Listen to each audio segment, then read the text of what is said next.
Hello friends, it's Dave here from SaveDex, here to bring you another Nintendo Switch review. This time I'm looking at a game called Knight's Try.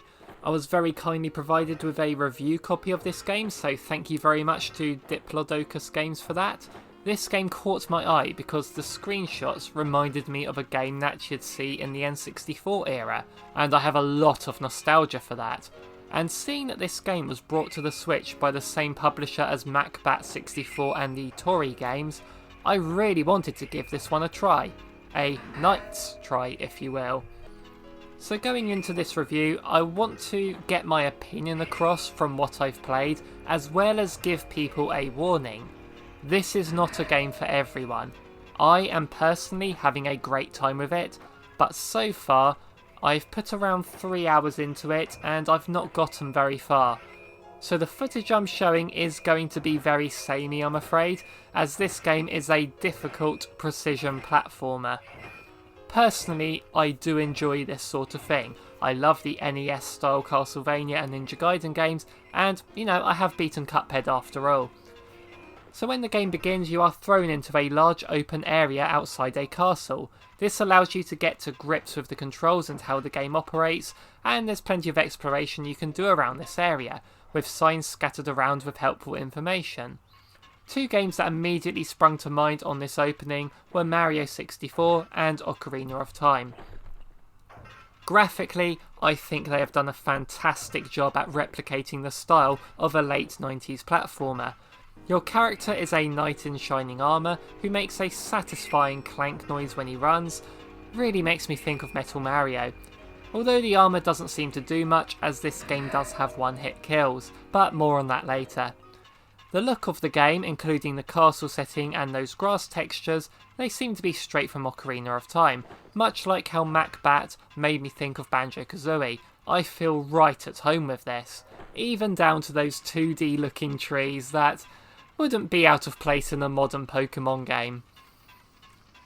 But when you enter the castle and jump into the level, you are greeted with the bulk of the gameplay. This is a linear 3D platforming challenge where you just need to run and jump your way through each section. If you get hit by an obstacle or fall off, you start again. The game keeps a record of how long you've been playing and how many tries you've had, so lives aren't an issue. And that's basically the game. Or at least what I've seen in my 3 hours with it. There are checkpoints you can find on the way, which is important to point out, but there is a long gap between them, meaning that there will be a lot of replaying the same long sections before you reach one. In my 3 hours attempting this level, I've hit 2 checkpoints, and the part I've reached, I probably could get to in about 5 minutes if I did it without dying once. The platforming, while basic, does work well. Going with the N64 style, there is pop-in with distant features, but where it counts, the gameplay, I didn't run into any glitches that hindered my progress. All the platforms were solid, I didn't fall through anything randomly, the only exception being when I travelled through these walls when riding on this lift, but that worked in my favour, so I'm not complaining. So the game works well, I am a fan of these difficult platformers and the style really appeals to me. But where I feel this game doesn't quite meet the mark is in some of the level design. There are plenty of beginners traps which can be annoying when they're placed far away from a checkpoint. I mean, there's these blades that come down when you go near them, and although you have complete freedom of movement with the camera, I still tended to miss them or forget where they were on a retry, as there was so much to keep track of. Some areas require precise jumps, and falling is so easy to do. As the platforms are so narrow and I end up landing on a lower platform with no way to get back up, it would have been quicker to have just counted it as a death and reload the checkpoint instantly rather than give me false hope. But the worst offender and the moment I've stopped playing to write this review was this section here with the cannons.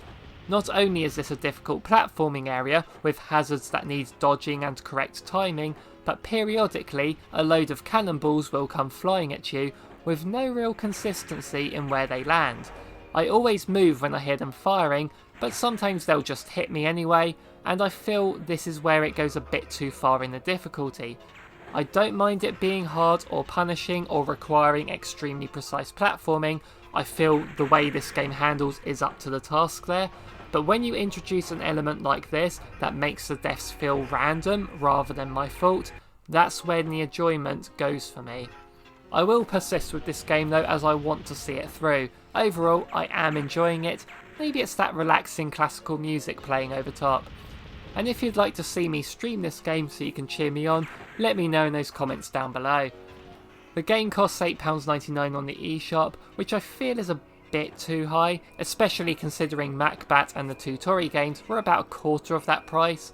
But this one is a bigger time commitment. Those other 3 games I could have beaten multiple times in the time I've spent on this one so far.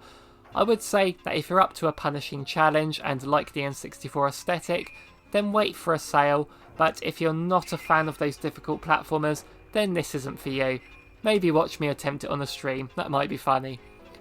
So thank you very much for watching this review, everyone. Thank you again to the publishers for providing it with me. Although I don't think it's for everyone, this is a game that I am enjoying overall. So let me know in those comments down below if this is one you'd want to pick up one day, and make sure you hit that like button and subscribe to not miss any more videos from us in the future. So thank you so much for watching, everyone. See you in the next one.